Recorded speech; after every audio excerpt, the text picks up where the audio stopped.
Hello! For today's video, share ko sa inyo kung paano mag-add ng shortcut dito sa ating cellphone, dito sa center control. O dito sa taas, dito sa cellphone na gamit ko, ay ano ko lang yan, swipe ko lang pababa. Ito na yung control center. Baliktad yung pagkakasabi ko kanina. Dito lang. Ito yung mga shortcut, itong hotspot, screenshot, wifi, bluetooth, yan na yun. Ito na yung nakalagay sa control center ko. So ngayon, kapag meron tayong gustong i-add sa ating control center, dito lang tayo pupunta sa tabi nitong control center, tapos yung box na may pen, yun yung pipindutin natin, di ba tatlo yun dyan sa taas. Yung, yung settings na logo, then yung box, tas control center. Ito yung pipindutin natin yung box na may pen para makapag-add tayo ng shortcut dito sa ating control center. Siguro iba-iba yung mga cellphone natin pero madali lang naman to. Maaari nyo na rin sundan. Okay, click natin tong box. Yan. Edit shortcut switch. So, ito. Ito yung mga nakalagay na sa aking control center. Ngayon, mag-a-add ako sa akin ng dito ko kukuha sa baba. Ayan nakalagay oh. Drag the switches to add and sort them.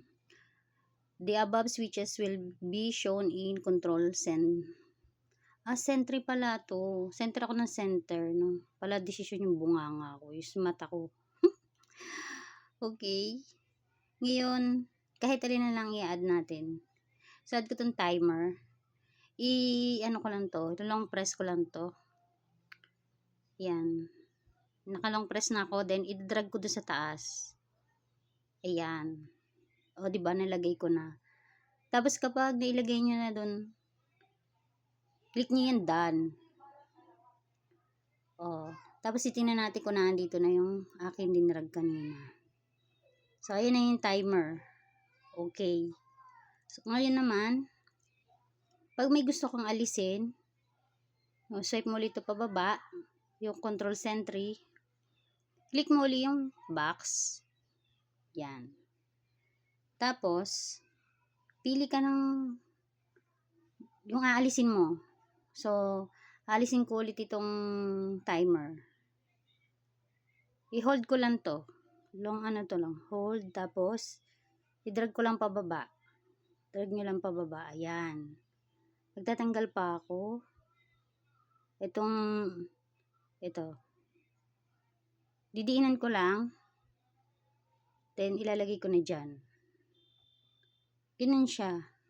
Tapos, pag mo na,